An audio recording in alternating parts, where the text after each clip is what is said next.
Hey, welcome. I am David. I'm here with Stephen Childs. Stephen has spent decades inside leadership at the highest level, and he's figured out what separates people who win from people who stall. And that's what we're going to talk about today. That sounds good to me. I'm excited. I'm excited. So I've done some cliff note reading of the book, and obviously I follow a good bit of what you've been posting, and I'm just so thrilled to have you here that you're spending the time, but also this is right up my alley. I'm just so excited for a lot of these concepts and things to talk about. So, But if you're not fired up yet, you will be. I know, Get exactly. into some He of the just- discussions. before we started or turned the tape on, he was asking about my musical instruments in the room, and I told him about the guitar I bought 20 years ago and have not learned to play. And he said, by the time we're done, that's going to be my Muskogi. Muskogee. I knew I'd mess it up. We're going to dive into that. So, well, tell me about the book. It's just, what is it? Just Be Undeniable. Yeah, just be undeniable. And is this your first book? So yeah, first book. I've written a number of articles and started out just kind of writing some articles for Forbes, and I was doing a keynote for a large company, and they were having their annual leadership event. And this was actually my keynote. It was Just Be Undeniable. And it's basically a lot of the science, habits, and tools that I use in my executive coaching business. And I thought, man, I just need to kind of break that down so I can talk to 300 leaders at one time instead of one at a time and do it in a keynote. And so I went, it's about 350 people at this leadership event in Charleston. And the CEO came after the event and he said, you got to turn this into a book.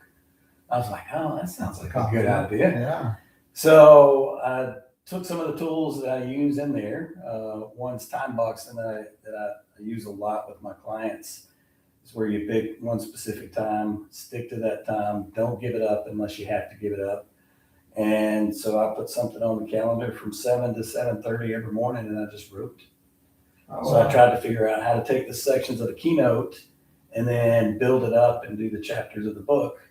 And then probably within 6 months, I had something that was good enough to kind of start talking with a publisher about. So I think you wrote in the book about who's the author? I guess they had a thing about, it was Stephen King. I guess his habit was he wanted to write every single day. Yeah, No matter what. That was his daily habit. He had to write something. still does. I love that. Does it? Yeah. When's the last time you sent a book out? Is it? So it's not about the book. It's not. It's just writing. Mhm. So he's not writing a book when he's making that daily habit. Yeah. He's- And actually, when you start, you kind of get yourself out of the mindset of you're going to be writing a book. You right. just need to write, Yeah. right? And stick on what I did. I just stuck on the topics. So that way, at least the writing that I was doing was generating more creativity and more thoughts and more research. And then you start to hone it, right? And you're like, oh, I like that part. I don't like that part. I thought that was going to be the core or the hook to this chapter. And now it's out altogether because I spent time doing this other work. So yeah, it's just about kind of getting in the habit I love of that. writing. So I'm trying to think of where it was referenced, but something was just talking about for a business person to write down at the end of their week everything that went right, everything that went wrong. Just the fact of journaling it and writing it out, I guess, help you prepare for the next week or just help you kind of recognize. And I think you mentioned something in the book as well Yeah. about physically writing. Got a whole chapter just on that. About physically writing? Yeah. So yeah. What does that do? I guess. So, yeah, 'Cause I've so- heard that before. If you kind of look at the book, you'll see it's neuroscience based. So a lot of the stuff that I teach, a lot of the coaching that I do is all kind of grounded in neuroscience. So I look at how does the science back up some of these leadership principles that have been in place for a long time. Brian Tracy, if you ever go just do a YouTube search or ask ChatGPT to give you some really good information on a guy named Brian Tracy. He did a lot in that space of writing down your goals. Now, he didn't really tie neuroscience to it, although he did talk about it makes it sticky and those kind of things. It actually engages your subconscious. So I do this for a lot of different reasons, not just for like goals, writing down your goals or what you achieved, what you did really well the week, what you need to get done next week. But there's a really cool story that I have in here about a guy named Dr. Peter Attia. I don't know if you know Peter Attia. No. He's a swimmer, athlete, probably doing some of the stuff that you used to do in your past. And he's also an MD, and he talks a lot about how to get rid of your inner critic. So this internal voice that sort of beats you up on a daily basis. I'm not good enough. I'm not, it's amazing how many C-suite leaders that I deal with that have this internal critic that kind of beats them up. Wow. And one of the key ways to soften that and change that inner critic voice is to journal. And when you sit and have conversations with C-suite executives about journaling, it sounds a little fluffy at first. Yeah. And then once you introduce the neuroscience of right before you go to bed, what are the things that you really did well that day? And you got to look at this from a different perspective, not your internal perspective. So if you got some really good friends, and David's my really good friend, what would David say that you do really well? What would your kids say? What would your boss say that you did really well? And if you spend time writing that down, here's the things that I did today, and here's the things that I do really, really well, and here's the things I need to get done tomorrow. Right. Now those things are in your head. So if you get up in the morning, here's the things I need to do today. Here's the things that I did really well yesterday that I'm going to do well today. And that whole journaling process is completely rewires your internal critic. So our sales manager, it's funny you said that, it's weird how these things just come around if you pay attention to them more, or they just hit you at the right time, or you're just ready for it. But our sales manager just sent a message out last week or maybe a couple weeks ago that saying, hey, why don't consider Sunday night where you write out your plan for the week. Like just take 20 minutes, just do in a way, write out what your goals are for the week, what your plan is, so that when you get up Monday morning, you are hitting and moving instead of not, it wasn't like write a checklist. Right. It's more kind of what you're talking about is like, let's talk about the things that you want to accomplish this week. So that when you wake up Monday morning, you're not just responding to emails and going all over the place. You are focused and going in towards a certain direction. Yeah, so I do that every day. Yeah, I know. Right. That's true. It takes 10 minutes? Yeah. So how is that the same or different than daily affirmations? So there's some classes that talk about that, writing 20 times. Yeah, it's very similar. People love hearing from me when I call, stuff like that. Yeah, it's very similar, right? Because you're basically saying, here's the things that I'm good at. So you're building in the affirmations. Yeah. So you're basically creating a voice. And if you're doing it like, again, what would David say? Or what would my boss say? What would my wife say that I'm really good at? And you're writing those things down. It doesn't feel so weird that, hey, was it Stuart Smiley? I'm really good and people love me. So good enough. I'm smart enough and doggone it. People like me. Yeah. So it doesn't feel as weird like a Stuart Smiley, but it does start to rewire your neural pathways in your brain. And it's really transformational. Well, I need to hit it harder because I actually wrote one for the Tanya Johns Group is a huge real estate group. They do a lot of good business, and I like the way they do their business. And I've had a lot of success in the mortgage business. I'm a pretty confident person, but I'm still intimidated by somebody that does that much business and has never really given me an opportunity. So I wrote one that said, the Tanya Johns Group wants to hear from me. They need to do business with me because I provide this. And it was like a paragraph, and I need to get back to it, but I was rewriting or reading that every day for a little while just to set my confidence of they do, because they do need to do business with me. They might have other relationships, but I think, Yeah, this is kind of where, again, there's a lot of things I talk about in the book, but one of the tools that I talk a lot about is this aggregation of marginal gains, this 1% better every day, right? So early on in my coaching career, I got a lot of my clients to read Atomic Habits by James Clear before we even started, because it really is sort of foundational for a lot of really good tools for sort of learning how to establish and build habits, sort of habit formation. And this idea of I wrote it down for a little bit versus I wrote it down every day for 90 days. Exactly. It's very different. Yeah. Right. And so when I talk about challenges, and we talked about your guitar, this idea, if you do something every single day for 90 days, and I think 63 days, there's some neuroscience that says you rewire your neural pathways in about 63 days. And I always just tell people, just do it for 90 days. Yeah. I do these really big. So that event that I talked about, Charleston, I had everybody do a sticky note challenge where they wrote down something they've been wanting to do forever, and they just haven't done it on a sticky note, and they put it on a wall, and just writing it down basically is committing their mind to do it. And then I basically said, I'm going to follow up with you. Turns out still, no matter how many times I do this, and no matter what setting it is, NASA or this event or somewhere else, it's still only about 10% of the people that are going to do it. Yeah. But if they do it, and if they make it past the 30 days, and they go, I'm just going to do it for 30 more days, and they make it past that and say, I'm just going to do it for 30 more days. Once they get to 90 days, these people have completely changed their lives just by putting something on a sticky note. I was just reading a book about a gentleman decided he did not want to watch TV for 90 days.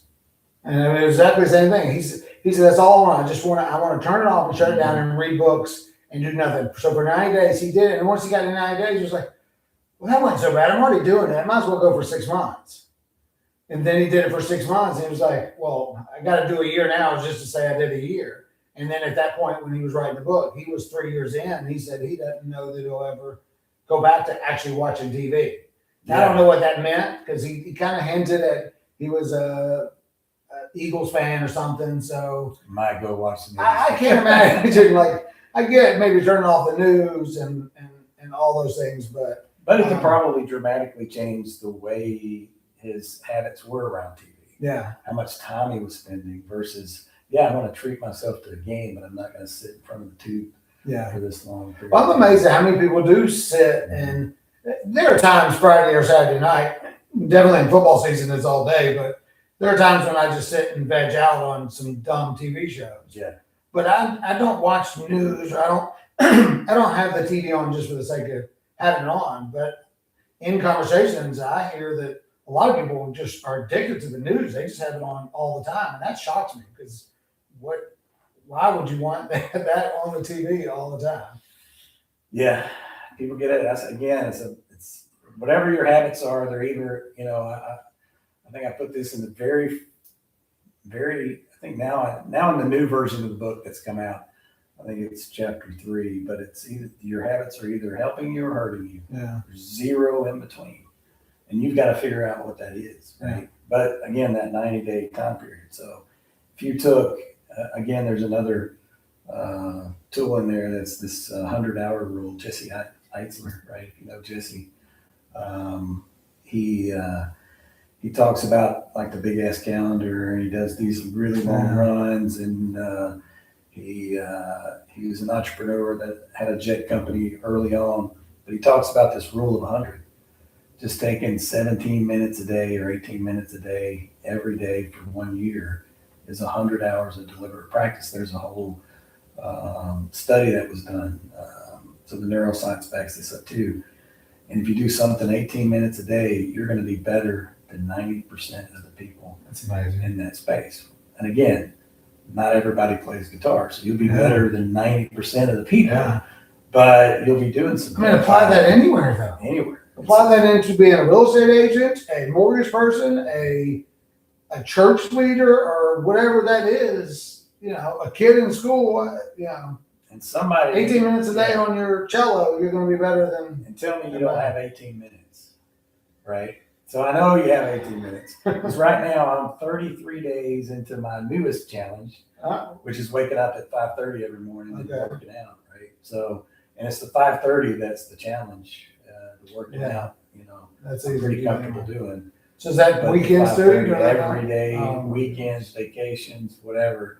Now my wife's killing me. Ubi's killing me because the dogs are on this schedule now, so they're waking up at 5:15 right before I even get up. But it's part of that is this confidence piece of owning your day.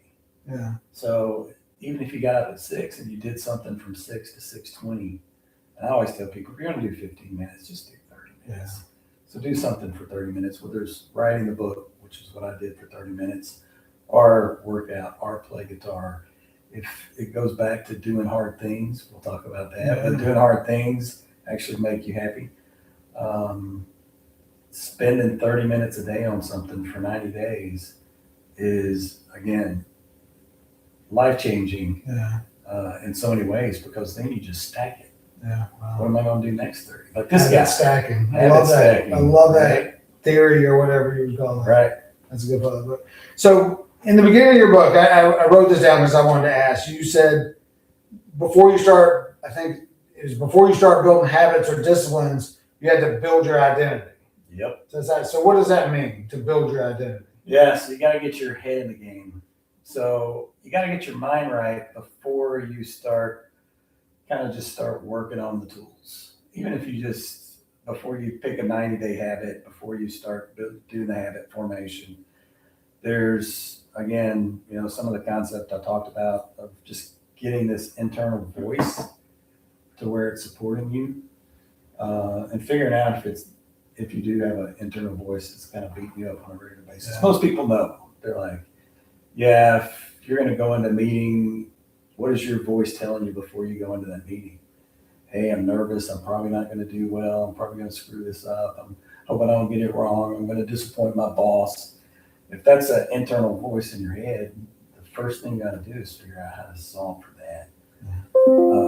And again, I've met executives that have been extraordinarily successful in Fortune 200 companies that they can't believe that they were sitting across from me talking about their successes because of how bad their internal voice is. Wow. And I go, what if that was very nice to you from now on? They're going, I just don't even know what I would do. I said, well, that's what we're going to do for the next 90 days is we're going to change that first. Yeah. Then you're going to pick another habit. Then you're going to work on something that's going to transform your life in a different way. But yeah, getting your head in the game, figuring out how to mentally prepare for success before you start working towards it. All right, let me add another little angle in there, because I know one of the chapters you talked about not delaying, like jumping on opportunities or starting things and not waiting.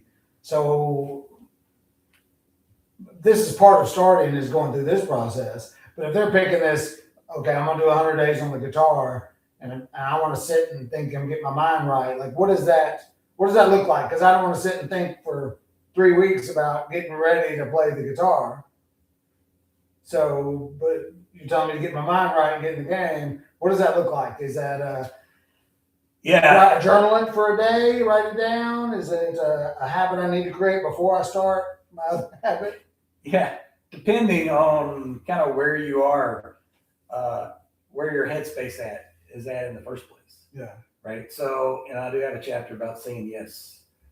You ever seen the movie Yes Man by Jim Carrey? Yeah.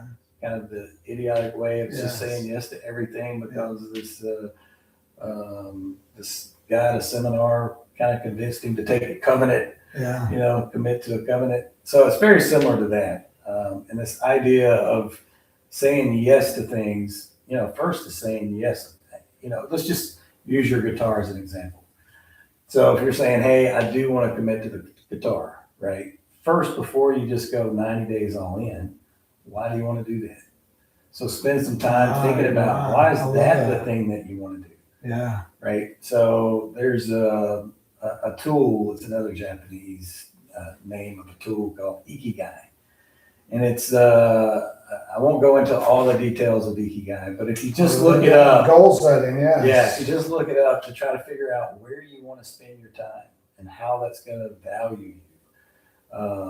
Then. So is it enough to do it just because it's hard? Yeah. Like, if that's the only reason, clearly it would be great to be able to play the guitar and sit around a campfire and do all that. But you have so many choices to spend the first 90 days on something. I'm just checking this because my phone rang just to make sure it did not stop, and it did not, so we're perfect. Yeah, so I would be picking it because I've definitely got a 50% chance of failure. Yeah. Well, I mean, the cool thing, and I'm using your guitar because your son likes to play. Yeah. He likes to play piano and some other things, right? So See, that's my why. You just connected right, it. I did that on purpose. So Wow. again, so if you're sitting thinking about this for a little bit, and then you go, well, how's this going to benefit me? Right? Yeah, it's going to be difficult. I've had it. So if I've had this for 25 years and now I'm going to, in 90 days, be able to play some songs with my son, then you're going to go, holy cow, talk about transformational. Well, you just earned every bit of money that I paid you to be here because, like, that connection right there is Right. all the motivation I need. Because you're always looking ways to connect with your kids. So that's to get your That's head in the game huge. first. Yeah. Place too. It's not just I'm going to go crush this guitar because I've had it for 25 years. It's what's the point? What's some other points other than it's hard? Yeah. Right? Because maybe there's something else you want to do. Maybe you want to cook. Maybe they want to learn how to cook and become a really good cook. But yeah. So let me ask you a question on that, because this is something I struggle with all the time. You had a chapter talking about opportunity and jumping on opportunity. How do you know when something's an opportunity and when it's a distraction? You do not. You don't. You don't. And I'll tell you, I'll give you an example. I got really good, and probably too good, in the new version of my book that's coming out. I talk about strategic yeses, and you're not going to know really what those strategic yeses are. I'm just going to give you a really quick example. So I had somebody that said, hey, would you mind coming? I wrote some goals. Let me back up just a minute. So every year I do vision boards, and I do these vision boards, and now I got my kids involved. They don't even live at the house anymore, but every year at Christmas time we get together. We have poster boards, and we start doing the vision boards, and we start talking about last year's vision boards. So a couple of years ago, I did a vision board, and I wrote down, I want to speak at one of the top industry events for human resources, being a CHRO. And I said, I want to speak at this SHRM event in California, and I put it on the vision board. Turns out I already missed the date to sign up to apply to speak at the event. And I said, well, I'm leaving it on the vision board. It's on there. Who knows, right? I can't go against science of putting stuff on vision boards. That's right. Let the universe take care of it. So I put it on there. I had somebody go, would you mind speaking to this small event?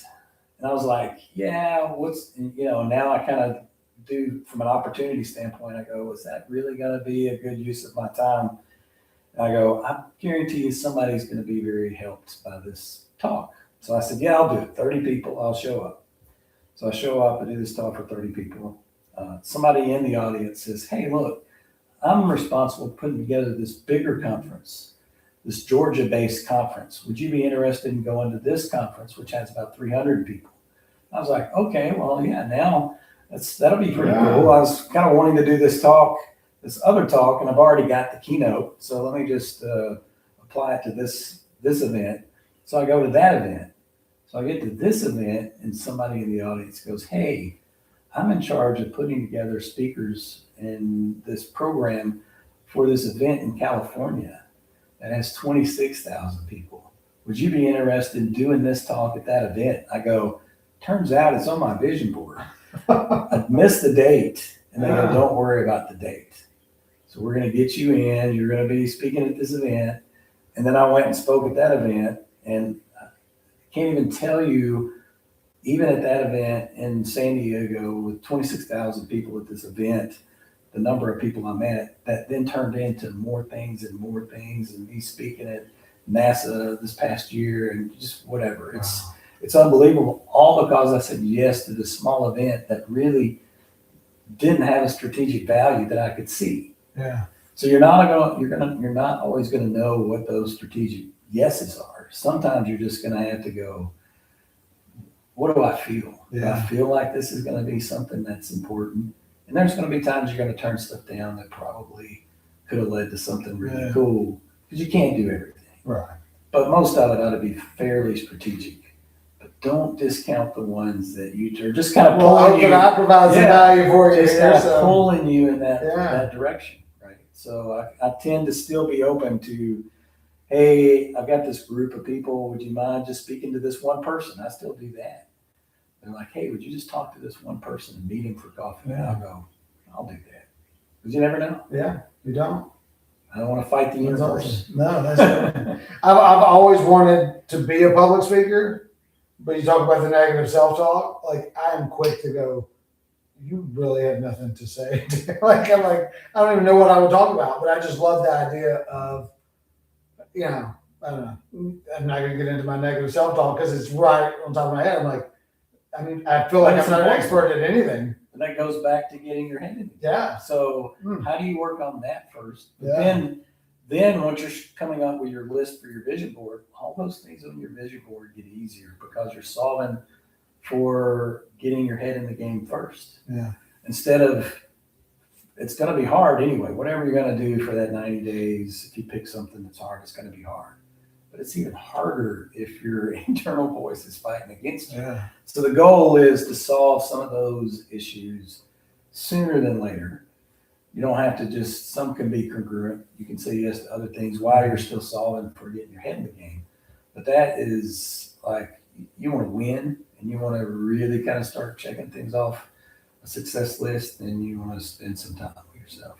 That's awesome. I love that. Find your why before you go into your 90-day habit. I'm doing it. I'm excited to start the guitar. We'll start tonight. So, all right, I want to move into because we might stay on this topic for a while. Muskogee. Muskogee. So tell us what Muskogee is. This was my most fascinating chapter that what you wrote about, because it's something that I didn't know what I was talking about when I was trying to challenge my son, because we talk, I think every generation does this, where we talk about how easy the next generation has it. And, our kids are so soft. And I don't necessarily agree with that, at least not in my house. I know that there are some things that he's very spoiled with. He doesn't do a whole lot of chores, and the kid can DoorDash once in a while. But there's also a lot of hard things that he does as well.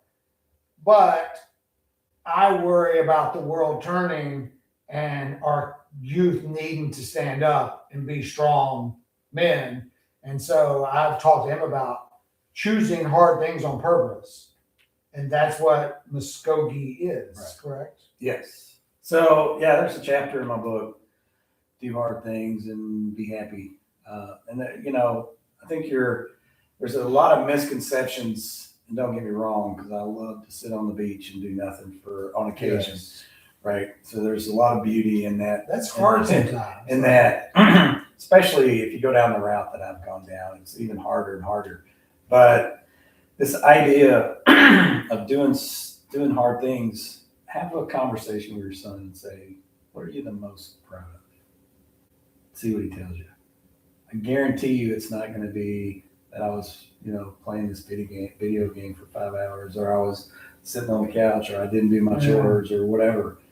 He did something hard, and it, built some confidence. So your brain actually, you're fighting your brain. Your brain's wired for comfort, and it's wired for survival.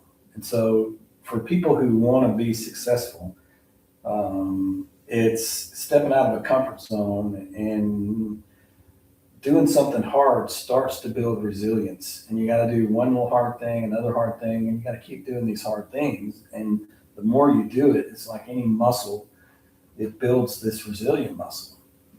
To your point, people need to be more resilient for themselves. Yeah. Right? So you think the world is becoming an easier place to live? It's not becoming an easier place to live.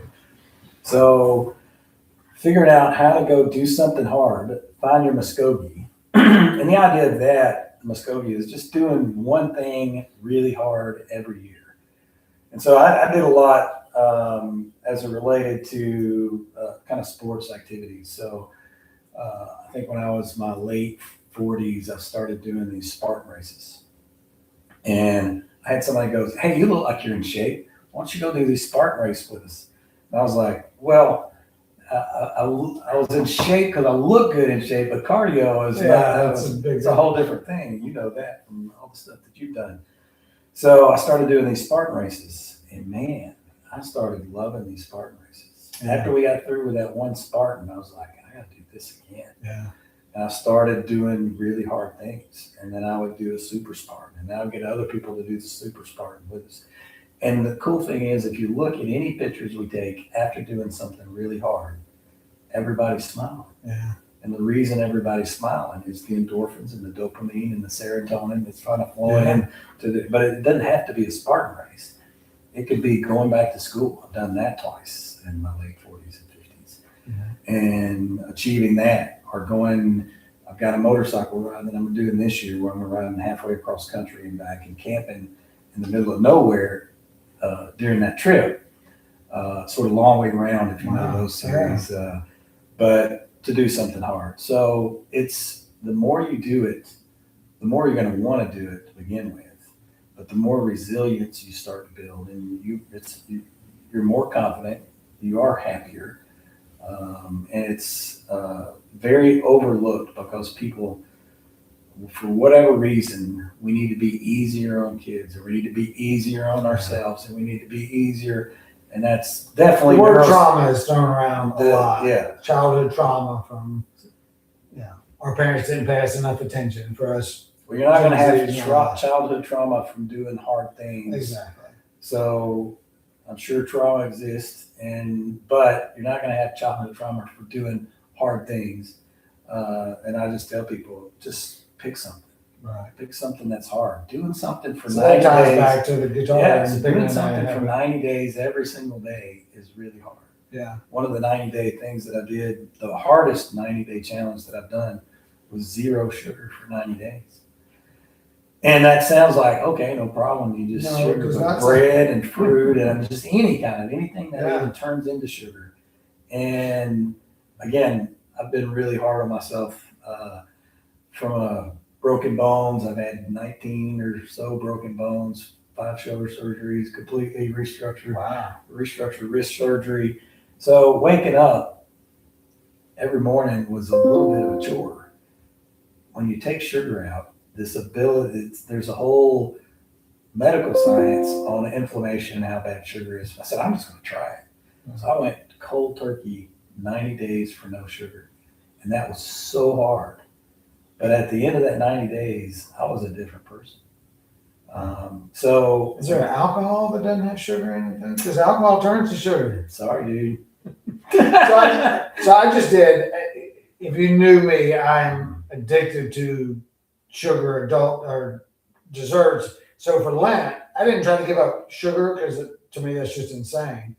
But I gave up treats, sweets, desserts, like anything that was. You carved out a piece of that. A huge piece. Yeah. For me, a huge piece. Like I wasn't not eating the spaghetti sauce because it didn't have sugar or bread, but anything that was considered a manufactured treat or sweet and I did feel a lot better. And I got to the end and I was like, man, I should take it a next step and like try to eliminate a lot more. And it was Easter and I reverted back and ate a lot of sugar for the past week.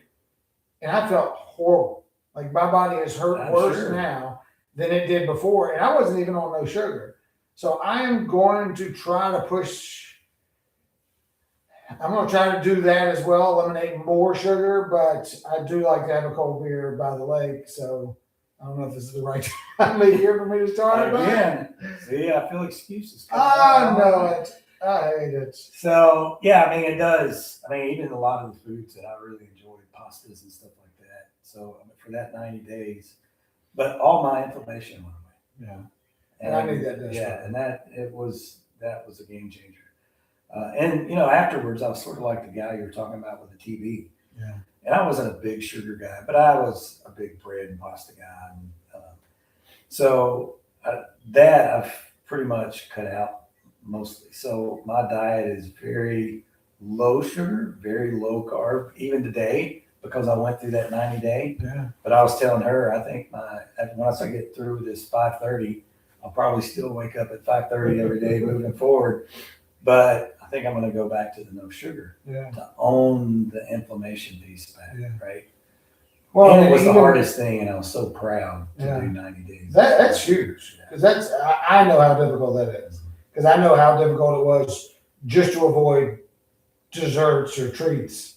Like just to remove that part was difficult because they're presented to you all the time. Yeah. Like it ain't just about not having it in your house. It is everywhere you go. I go to a everyone- lot of events, as you can Yes. imagine, and there's almost, at least, especially then, I just could not eat at those events. Yeah. Because everything was, hey, here's your bread and here's your, Yeah.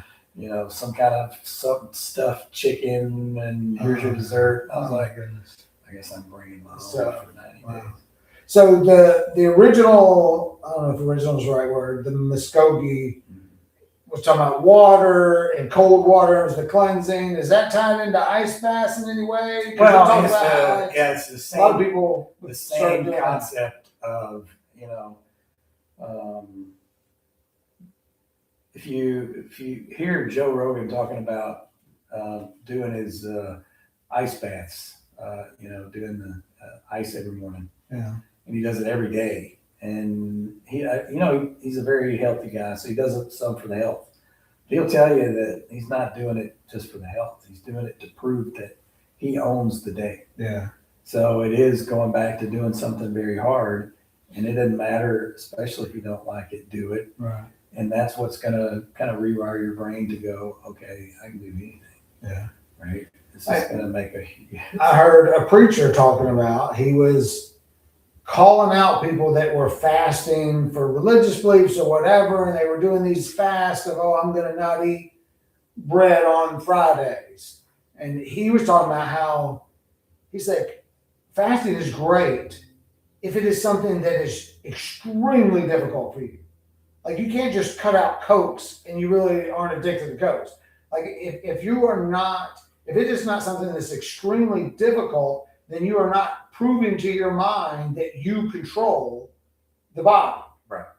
So he's like, if you're going to fast for something, if you're truly going to fast, you have to choose something that when it's over, you know I that can't you- believe I just did you it. own your Right. body. You have proven yourself. And I just love that. And that gave me, that's why, because of his message, that's why I chose the sweets, because I was like, that's going to be difficult for me. Because I mean, again, they're presented to me all the time, and I never say no. So difficult's not impossible. No, not at all. Zero sugar's not Yeah. impossible. It's not. It is not. It just requires a little more planning. No, a lot more and- planning. Yeah. Which is hard. Right. Which then at the end of the day, you're going to go, I can't believe I did that. Right. Because I had no problem saying no. Like when there were desserts in the room, like the whole time, it never was like a struggle. I was never like, oh, I never snuck a bite. Like it was finite for me. I was not you have some doing it. backup sugar though. Well, I mean, I still had a cream in my coffee, and I Yeah. still, so it wasn't like the addiction part was totally So gone. yeah, you can go. It wasn't like my body was You can go head deep. right. Went enough deep to go. I can. Make But it was very difficult for, not difficult. It was conscious and all day, every day for me to choose not to eat a piece of candy Right. or, you know, the cheesecake after a meal that's presented or the shared dessert or whatever that looked like. That part was difficult because a lot of times my snacks were treats, were Yeah. sugars and cookies and all that. So it was difficult, but maybe it wasn't difficult enough. I don't know. Well, thought it was I can pretty tell you hard. it wasn't difficult enough. Um, But it's the fact that you did it is pretty awesome. All right, so I got a question for you. Identify one area in your life where you have chosen comfort over growth. Yeah, I mean, I can tell you that a number of different things, right? If you look back at my career, when I was 45 years old, I'm 57 now. So at 45 years old, I had a really good career going, right? And before I got into the executive coaching and the neuroscience of success and all of these interesting things, I was already successful, right? And that's a huge comfort problem for people who are, hey, I've got a job, I've got a good job, I've got a car, right? I can go on vacation. That's success, right? That's already success, right? Yeah. But if you want to change gears, then it becomes extremely hard. So going, you know, I had a boss who came into my office. This was 11 years ago, and he said, "Hey, I'm promoting you to this executive role. I need you to be the VP and the CHRO for Panasonic Automotive, and very proud of all the stuff that you've done before. I think you're going to do a great job. And he came in and gave me that promotion, and then he left, and I was like, man, this is cool, right? This is I felt very proud of myself. And he came back about 4 o'clock that afternoon, and he goes, I got something to tell you. I was like, dang, man, already gonna get fired. I've had 6 hours in this job. He goes, I don't need you to be the VP of HR. I was like, dang, I thought you just told me I needed that. He wanted me to be the VP of HR. He goes, I need you to be the VP of the company, and I need you to focus on HR. So you got some work to do. And I was like, dang. And I said, okay, what does this really mean? So I really started thinking about that. And I was a business person before I was an HR person. So that's kind of the way I thought anyway. But over the years, I was thinking more about my function and not as much about running the business for every function and helping all the other executives run their business. So I reached out, and so I was in a comfort zone. I chose comfort over what should I really be doing. If I really asked myself, hey, and I had a mentor ask me later, he goes, if your boss, this was about 6 months after I got this job, if he was to interview the best vice presidents and CHROs on the market, and you, would you get the job? And I go, no. He said, so he's giving you a gift, right? Yeah. He goes, what are you going to do with it? I was like, dang, man, everybody's hitting me with these hard truths, right? Wow. So it was a couple of different times over a very short period of people going, you're in a comfort zone. Yeah. You've chosen comfort because you had success. Is this how you're going to honor somebody that's, given faith and putting you in this role? And I said, no, it's not what I'm going to do. So from then on, that's when I went out and started talking to the best CHROs in the country, Microsoft and HP and IBM, you name it. I started talking to CEOs, some of the best CEOs. One is, I was just texting with him yesterday, a guy named Jim Kavanaugh. He's the CEO of a company called WWT, who I really respect, that taught me a lot about company culture. And what do you expect out of your CHROs? Not just asking the CHROs, what are you doing? What are you doing that's different than others to get you to be, a CHRO at one of the top 20 companies in the world? I started asking the CEOs what you expect out of those CHROs. And then I put my own development plan together. Not one my boss gave me, not one because that kind of development plan wasn't going to come from my boss. Not one ChatGPT put together. No, it had to come from me in that work, right? And then I just basically, everything I designed at that point was out of the comfort zone. So for so many years, and people go, hey man, that's really, that's really lucky you get to speak at this thing in Paris. I go, lucky? You know how many places I went and spoke for free? Yeah. Hey, that's really cool that you get to guest lecture at Columbia. It's really lucky you get to do that. You go, do you know how much work it took to build the knowledge to be able to be asked to go and guest lecture at Columbia? And it's all these, aggregation of marginal gains, 1% better.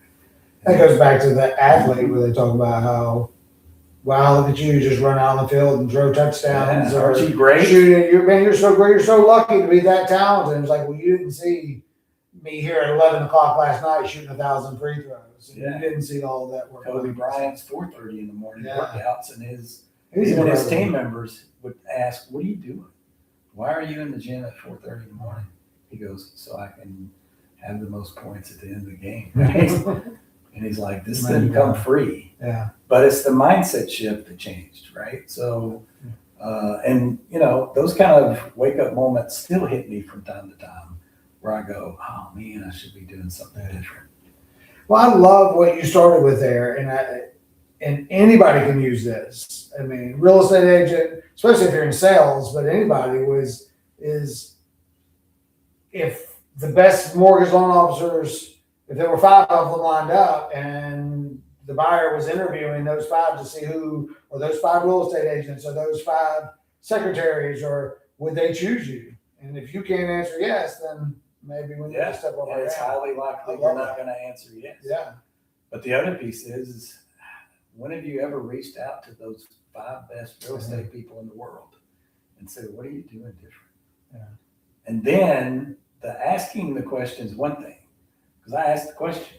Yeah. But then I went and did all the stuff that they were telling me that I should be working on, right? And at the end of the day, my boss could post the job today and there's still going to be somebody that can do my job better than me. Yeah. So I can't stop, right? I got to figure out how I keep honoring that original promotion that he gave me. And that's kind of this mentality of 1% Pretty better. cool. That's really cool. All right, last question.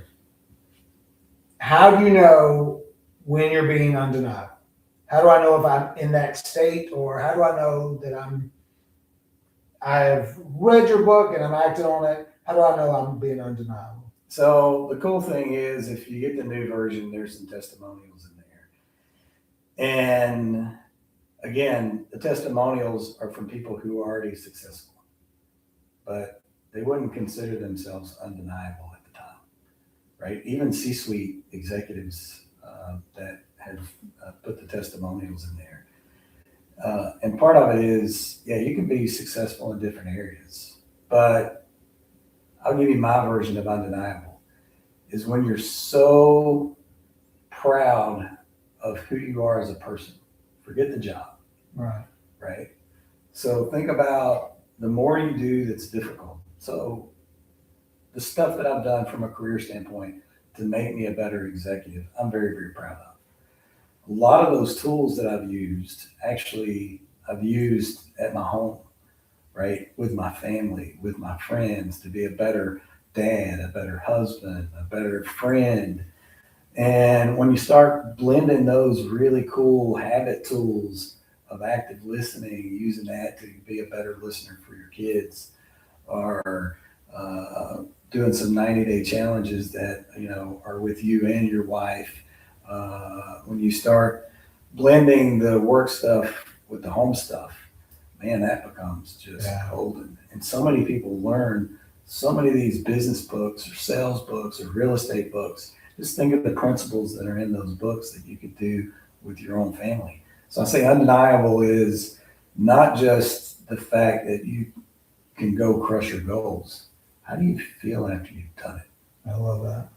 And it's again, sort of this life-changing thing of getting your mind right and then sort of building these habits that are serving you. And you know whether your habits are serving you or not. Yeah. So you know whether you're undeniable or If not. you stop and think undeniable. about it, yeah. Yeah, and it's easy to say, oh, well, that, you know, I'm just going to keep that one because I like it. Yeah. Imagine if you didn't, right? Yeah. Just imagine if you got rid of something that really wasn't serving you well just because you don't want to go through the pain of getting rid of it. See, I'm exploring a more godly, Christ-like life myself, and that hits home with some of the habits that I'm like, I'm just going to hold on to that habit. I'm really trying hard over here. Right. And it just made me think, it was like, what if you gave it up anyway? What if you went all in? Yeah. That's all. Because comfort's real, and the comfort is sucking you in. Yeah. This is what I do. I do have a beer by the lake. I do like to do them. I love the sugar, right? So I'm just going to do a little bit of the sugar. Yeah. But once you start putting your priorities together and go, how is this going to benefit me different? Yeah. So what is this going to look like in 90 days? Yeah. So you feel the it. easy route. Yeah, you feel the difference between if you're undeniable. Again, I was successful, but I wasn't undeniably successful. Yeah. Right. So what's changed for me in a 10-year period has been pretty dramatic, career-wise and personally, and all 1% better. It's not these big, huge leaps. It's just doing something different every single day. I love it. All right, so I feel like Oprah. So how do they find your book? So actually May 8th, if you go onto Amazon or Barnes & Noble on May 8th, this book relaunches. Actually on May 8th, we're going to be doing a free Kindle version of the book. Oh, wow. So I hate to give away stuff for free, but you can get it for free. And you're going to love the Kindle version so much, you're going to want to buy the normal version. So it's a great gift, and Mother's Day, Father's Day right there. Graduation. Somebody who just graduated needs to build some habits that are going to serve them starting a new job and changing, basically so many different changes. I love it. I've had a few people talk about how they're paying their kids to read. And what if your $100, whatever you give your kid or friend for graduation, what if it's contingent upon them reading this book? Right. Hey, here's your $500 gift. You get it when you finish this book and tell me about it. I know how it goes. Yeah, that's awesome. So they can also, you have a Facebook group that you're posting in some of your daily habits just so to motivate and, keep people on track of whatever theirs is. Yeah, Just Be Undeniable Facebook page. If you join that, we've got, right now, we've got a 90-day habit challenge going. I think we're 33 days into it. I think I told you mine's 5:30. So if you join, you're going to see my watch every morning at 5:30, getting moving. And again, 33 days in, I can already feel the endorphins kicking in. I'm proud of myself for getting up every day for 5:30. But join. There's people that are doing all kind of things, learning to play the piano.